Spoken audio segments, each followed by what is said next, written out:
and welcome back to another video.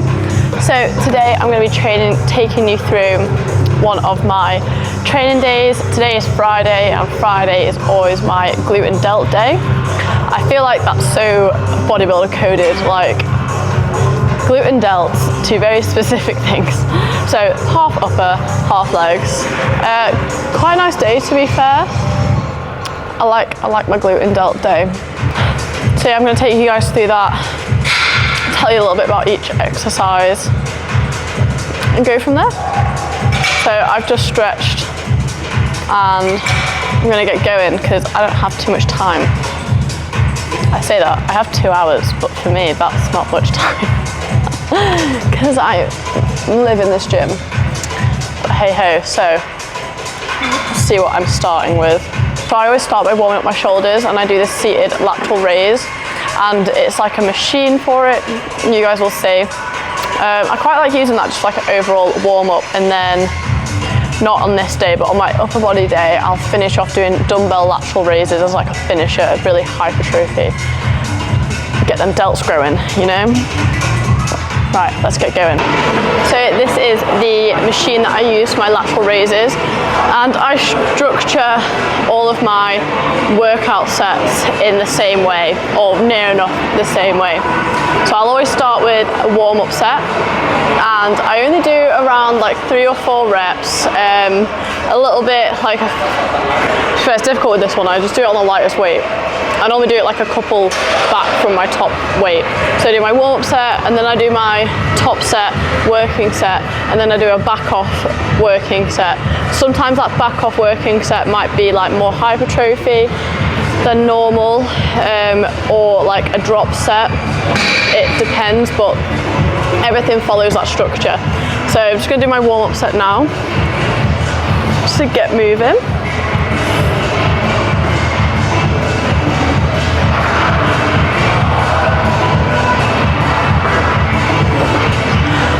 I did a functional fitness class the other day before my upper body day.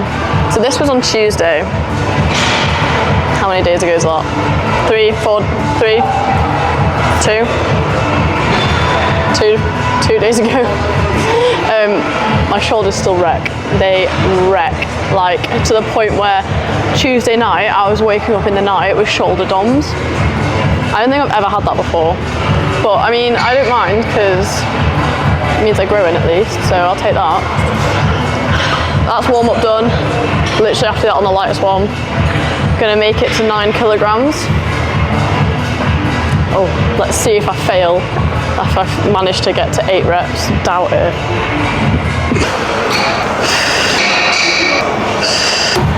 As well, during all of my workouts, I drink my Intra, which is made up of my creatine and my EAAs.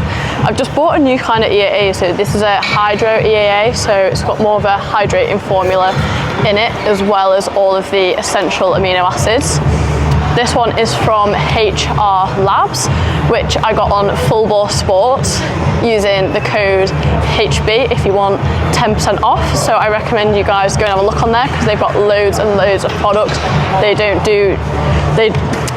only do EAAs, they do literally all you can think of. They've actually brought out one of their own new products at the minute, which is a stress-less formula. So if you are someone who has a very busy work-life balance, I really recommend you giving that a go, because it really does just help bring down your cortisol, help relax you, get rid of all that inflammation and stuff like that. So really worthwhile having a look over there. So this is flavoured strawberry peaches. Actually really nice. It reminds me like, you know, like summer cordial, summer drinks. Yeah, so really rate that, enjoy that one. So yeah, do this every workout, and it just helps with that protein synthesis and building your muscles back up again as you're breaking them down, so you're really getting the most out of all your workouts. So now I'm moving on to my single arm cable row. This is a really good one for targeting your lats, and I always like doing unilateral exercises just so you can make sure like each side of your body is progressing at the same rate, because if you're always doing dual action exercises on every single thing, you can't tell if one side of your body is taking over more than the other one. Whereas if you're doing unilateral work, you can really be nitpicky and make sure that each side of you is working as effectively as the other.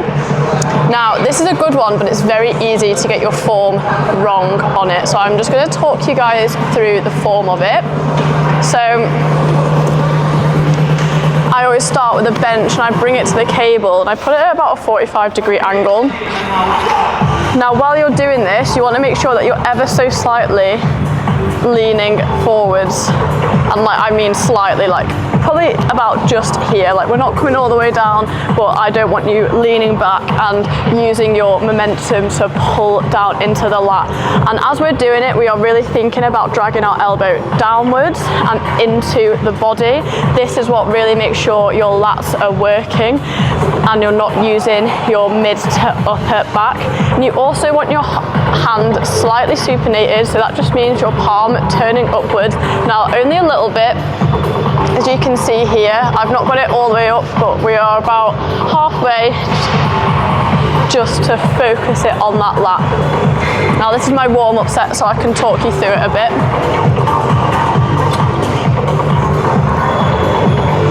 So I'm bracing with my core and I'm pulling my arm down and back right into my hip bone, making sure as I do this my spine is staying straight and I'm only pulling down from my elbow. I'm not using my body to pull that weight back for me. And you will feel this, you'll feel it light up your lat all the way down here if you're doing it correctly. So I'm going to warm up on the other side and then I'll show you guys my top set of that. So I do one arm, rest for a bit, do my other arm, and then I'll do my back off.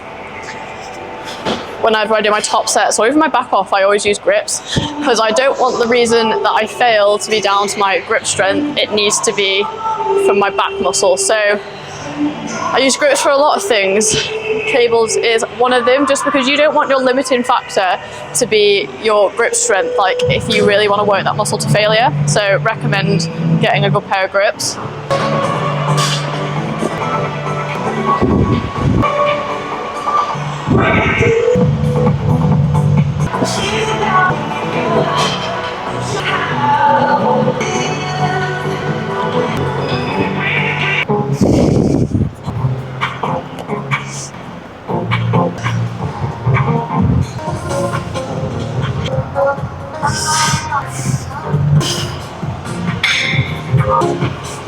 Right, so after that I move on to doing a rear delt extension.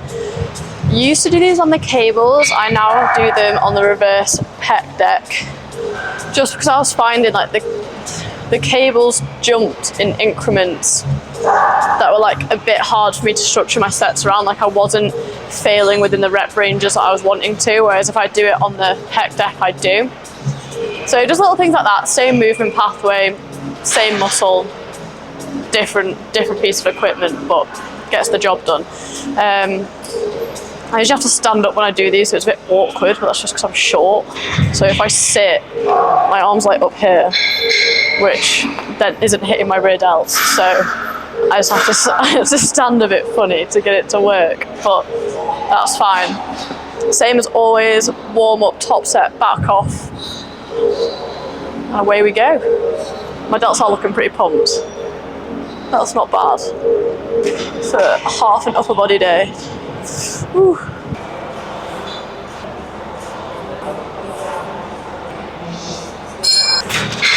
One piece of advice I'd give people when doing this is make sure you don't overextend, because it's very easy to go to your full range of motion and bring your arms all the way back here, but then you're actually taking the tension off of the rear delt, which you don't want to do. We want to work it as hard as possible, so we want to keep it under tension. So I'm just very conscious that I come to here and then return, keeping it all nice and controlled while I do that, just to really get the most out of this. And then I know when I fail, it's failing because that muscle is properly fatigued, not because of improper form, meaning that I'm failing because some other muscle's getting tired. Like, I'm making sure the muscle I want to be worked is working to its full potential.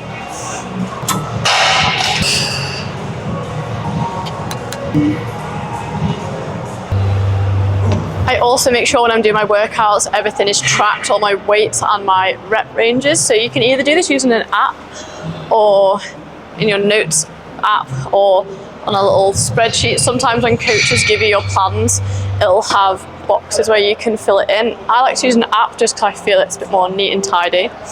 So let's see if this will focus.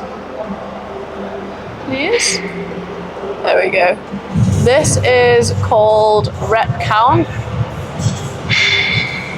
It is also free to use, which is a bonus, and just remembers everything that I do, and it means I can leave little notes in the side. So say if I don't hit the weight or the reps that I want to, I can make a little note as to why. So for like last week, I'm a bit over it now. Like last week I was better, but before that I'd been ill for quite a while. So it was like 3 or 4 weeks, like my training had really taken a hit.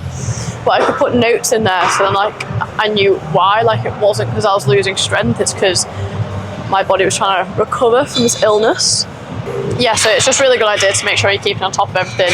And then it just helps you progress a bit better because you're in control, you know what you're doing, you're not coming in blind thinking, oh, I'm just going to guess and shove this weight on the machine. Like, you know exactly what you're doing and what you're aiming for. And this also really helps with progressive overload. So I know last week I got this weight for 8 reps.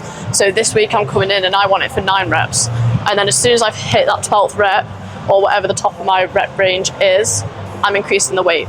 And it helps you keep the ball rolling rather than thinking, oh, I'll just do the same weight again. Like, no, it's pushing you to make sure you're constantly overloading yourself, you're reaching that failure, and you're progressing through each of your workouts. Right, you guys are just going to have to deal with the dodgy lighting. There is nowhere around here has decent lighting. That is the upper body portion of my glute and delt day finished. So we move on to legs, and I start off with the lying hamstring curl. This is probably like one of my favorite leg exercises. I just really like a lying hamstring curl. I feel like it really works my hamstrings nicely, and like especially when you engage your glutes as you do it, it just helps with that tie in, especially being a bodybuilder and a wellness bodybuilder. I need my glute ham tie-in to be as prominent as possible. So this is why I do these quite a lot. Probably do these on every leg day bar one, and then the one leg day I don't do it, I do a seated hamstring curl instead. But yeah, big love for these, highly recommend, lots of benefits. I'm going to try and film this from, I don't know, it's a bit of an awkward one to film, so probably only do one set of it. When I'm doing it, little key notes that I give to myself is tilt my pelvis inwards, so it's like turning in, and then I'm engaging my glutes, keeping my hips driven right into the pad as I then squeeze up with my hamstrings. You don't want to come up with your hips and your glutes extending through the back as you do it, because that's then moving the pressure onto the lower back and off of your hamstrings. So really keep your hips driven into the pad as you're doing this movement, and you'll find it a lot more effective.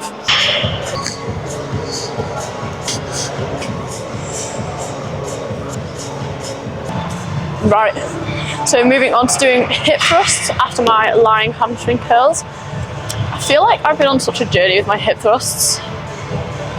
I am very quad dominant, and my quads like to take over in a lot of exercises. In a lot of exercises where you think quads wouldn't be able to take over, I have discovered that my quads do take over, and it's not necessarily down to improper form as such, but if you are built that way where you might be quad dominant, you might be glute dominant, any other body part, even doing the form like correctly, so to speak, will mean that that muscle is still uptaking. And I was finding when I was doing my hip thrusts, I was getting like fatigued in my quads, but to the point where it would like cramp, and then it stopped me from doing my sets.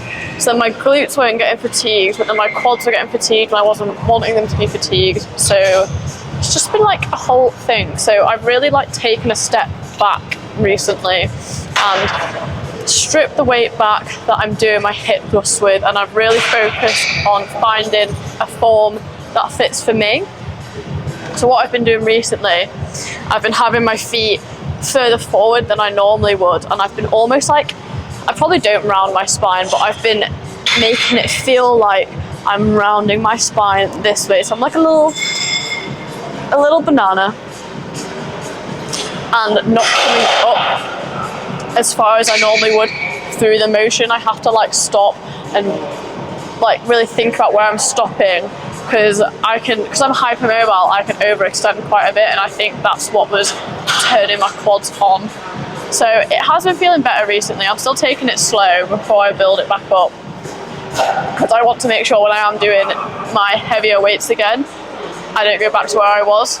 I want to make sure I build it up this way, so I'm just taking my time with it. But my glutes are burning when I do it, so that's the main thing. As long as they're getting worked, it doesn't really matter what weight I'm lifting. Really, especially in bodybuilding, all that matters is how I look. No one's going to ask what I'm lifting, so I don't really care.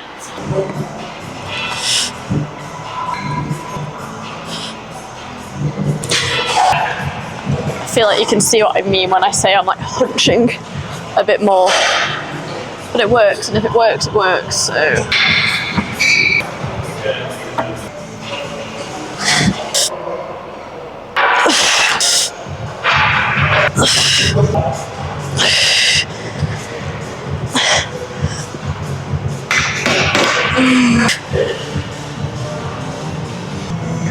this one's another fave of mine. It's a kickback, but a machine version. So I do quite like it on the cables. However, I just find this quite easy. And it's like a lateral one rather than like a standing one. I find when I do the standing ones, my quads take over when I'm bringing the weight back down. But this one, it's like all in my glute. So I do really like this one.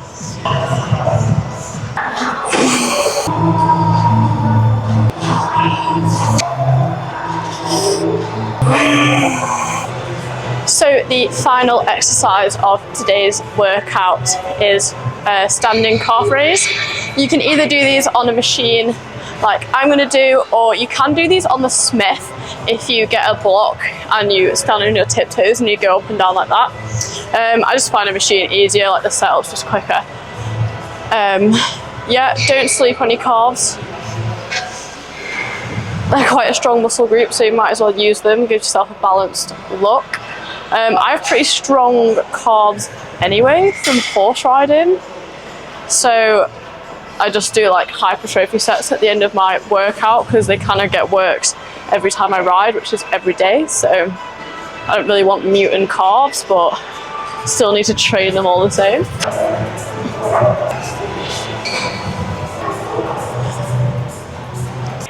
So that is it for today's little workout vlog. I hope you enjoyed my glute and delt session, and feel free to give it a go. And if you do, comment below and let me know what you think. Do you like it? And as always, like, comment, subscribe, share. Any love is much appreciated, and I'll see you all next time.